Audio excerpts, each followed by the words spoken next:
बाहुबली राजबल्लभ यादव को सरकार ने चुनावी फायदे के लिए जेल से बाहर निकाला। क्या रेप के मामले में बाइज्जत बरी राजबल्लभ यादव को इसलिए किया गया क्योंकि सरकार यह चाहती थी? ये सवाल कोई और नहीं पूछ रहा है बल्कि उस नाबालिग पीड़िता के पिता पूछ रहे हैं। उनका कहना है कि सरकार जब राजबल्लभ यादव को रिहा करना चाहती है तो मैं उसमें क्या कर सकता हूं। उन्होंने कहा कि चुनावी फायदे के लिए सरकार ने यह कदम उठाया है। देखिए, गुरुवार को पटना हाई कोर्ट ने पूर्व विधायक राजबल्लभ यादव को नाबालिग से रेप के मामले में बाइज्जत बरी कर दिया, जिसके बाद बिहार की सियासत गर्म हो गई और कई सवाल उठने लगे। सवाल तो पहला ये उठा कि क्या राजबल्लभ यादव, जो कि पिछले करीब 9 साल से जेल में बंद थे और निर्दोष थे, तो फिर इसका गुनहगार कौन है? आखिर गुनाह किसने किया? और राजबल्लभ यादव जो 9 साल उनको जेल में रहना पड़ा, तो इसका जिम्मेदार कौन है?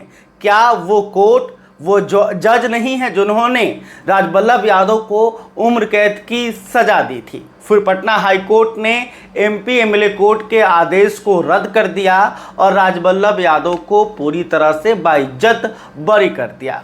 वहीं देखिए, जब मामला उठा तो दैनिक भास्कर जो है उन्होंने पीड़िता के पिता से बात की और पिता ने क्या कुछ कहा है हम आपको हूबहू वही बात बताने जा रहे हैं।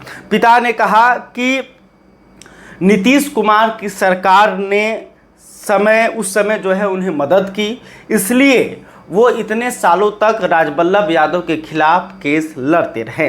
फिर उन्होंने कहा कि अब सरकार जब राजबल्लभ यादव को बरी करना चाहती है तो मैं क्या कर सकता हूं। फिर उन्होंने कहा कि मेरे पास ना अब पैसा है ना ही ताकत बचा हुआ है कि अब इस मामले को लेकर मैं फिर से पटना के हाई कोर्ट में जाऊं या फिर सुप्रीम कोर्ट जाऊं। उन्होंने परिवार के तरफ से यह भी आरोप लगाया गया कि सरकार अपने फायदे के लिए राजबल्लभ यादव को जेल से बाहर लेकर आई है। उन्होंने कहा कि कुछ ही दिनों के बाद बिहार में विधानसभा चुनाव होने वाला है और इसलिए सरकार ने ऐसा किया है।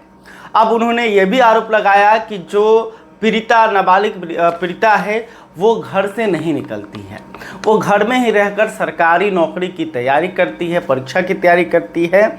और उन्होंने ये भी कहा कि जब यह मामला चल रहा था तो सरकार के लोगों ने यह वादा किया था कि नाबालिग बच्ची की पढ़ाई का पूरा खर्चा उठाएंगे और जब यह बालिग हो जाएगी तब इसे सरकारी नौकरी भी दी जाएगी, लेकिन इस वादे को भी सरकार ने पूरा नहीं किया। तो देखा आपने कि किस तरह से पीड़िता के पिता ने सरकार पर आरोप लगाए। उन्होंने कहा कि सरकार चाहती थी कि राजबल्लभ यादव जेल से बाहर आए, इसलिए उन्हें कोर्ट से बरी किया गया। और उन्होंने कहा कि अब ना उनके पास पैसा है और ना ही ताकत है कि वो फिर से राजबल्लभ यादव के खिलाफ सुप्रीम कोर्ट में जाए। और इसके अलावा उन्होंने यह भी कहा कि जितने भी आरोप लगे हुए हैं पूरी तरह से सब बात सही है और ये जितने भी नामजद आरोपी हैं सब के सब दोषी हैं और हमें अब इंसाफ कौन दिलाएगा। अब तो डर लगता है कि राजबल्लभ यादव बाहर आ गए हैं तो अब मेरा और मेरे परिवार का क्या होगा, कौन देखभाल करेगा, कौन ख्याल रखेगा। तो तमाम बातों को लेकर पीड़िता का जो परिवार है वो चिंता में डूबा हुआ है। लेकिन दूसरी तरफ राजबल्लभ यादव के परिवार में खुशी का लहर है। राजबल्लभ यादव के समर्थक जो हैं खूब मिठाई बांट रहे हैं और राजबल्लभ यादव की स्वागत की जोरदार तैयारी हो रही है। अब हम उस घटना की चर्चा करते हैं कि आखिर मामला क्या था और राजबल्लभ यादव के ऊपर क्या क्या आरोप लगे थे। तो देखिए, जो ये पूरी कहानी है वो कहानी है 6 फरवरी 2016 की। 6 फरवरी 2016 की यह घटना है।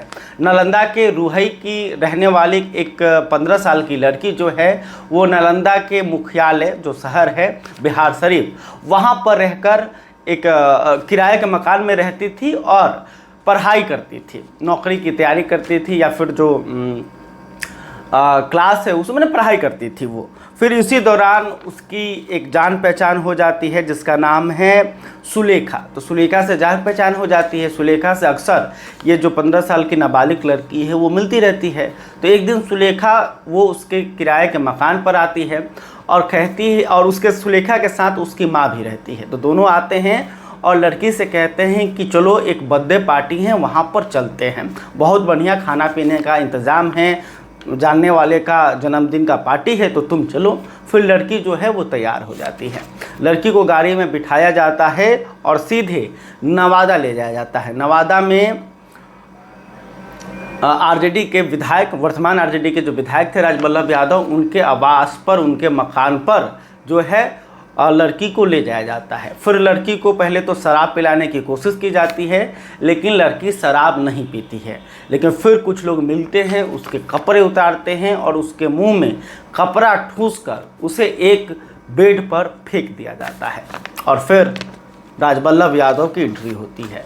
राजबल्लभ यादव रात भर उसके साथ बलात्कार करते हैं। ये तमाम जो आरोप थे ये लगे हुए थे। फिर अगले दिन पीड़िता को जो उसकी सहेली थी सुलेखा, वो उसके आवास पर, उसके जो किराए का मकान पर है वहाँ पर जाकर छोड़ आती है और साथ ही 30,000 रुपया देती है और कहती है कि इस मामले में वो एकदम मुंह अपना बंद करके रखे।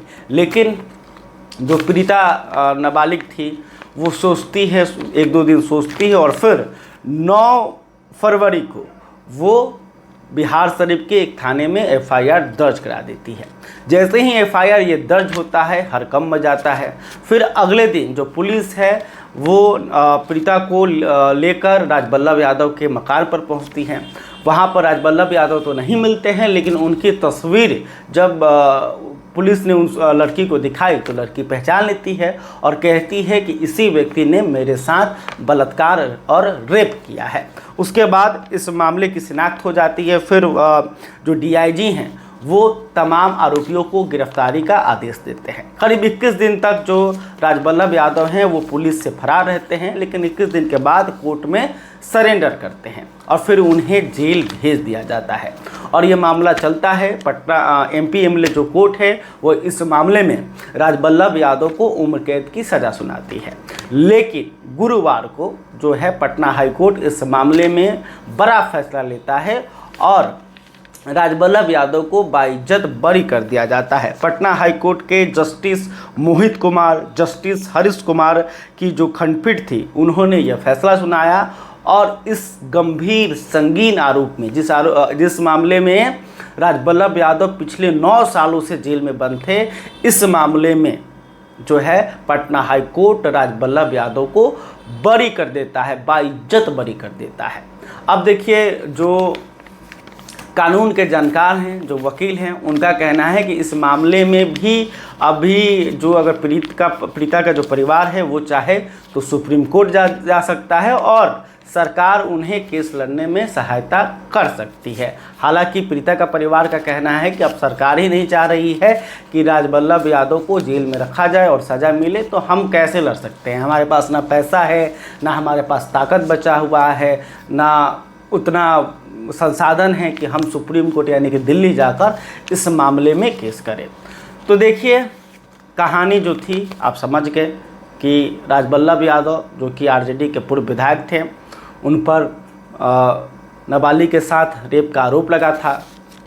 जो निचली अदालत है उन्होंने उम्र कैद की सज़ा सुनाई थी, 9 सालों तक जेल में बंद थे, लेकिन पटना हाई कोर्ट ने फैसले को रद्द कर दिया और बाइज्जत राजबल्लभ यादव को बरी कर दिया। लेकिन पीड़िता का जो परिवार है वो डरा हुआ है, सहमा हुआ है और सरकार पर गंभीर आरोप लगा रहा है।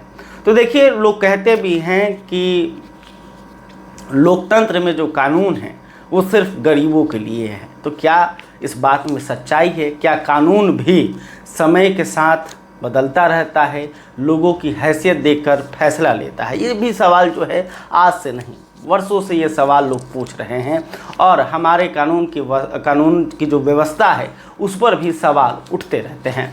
खैर, अभी तक आपने हमारे चैनल को सब्सक्राइब नहीं किया है तो तुरंत कर लें। इस खबर को लेकर, इस मामले को लेकर आप क्या सोचते हैं, कमेंट करके बताइएगा। वीडियो फेसबुक पर देख रहे हैं तो हमारे पेज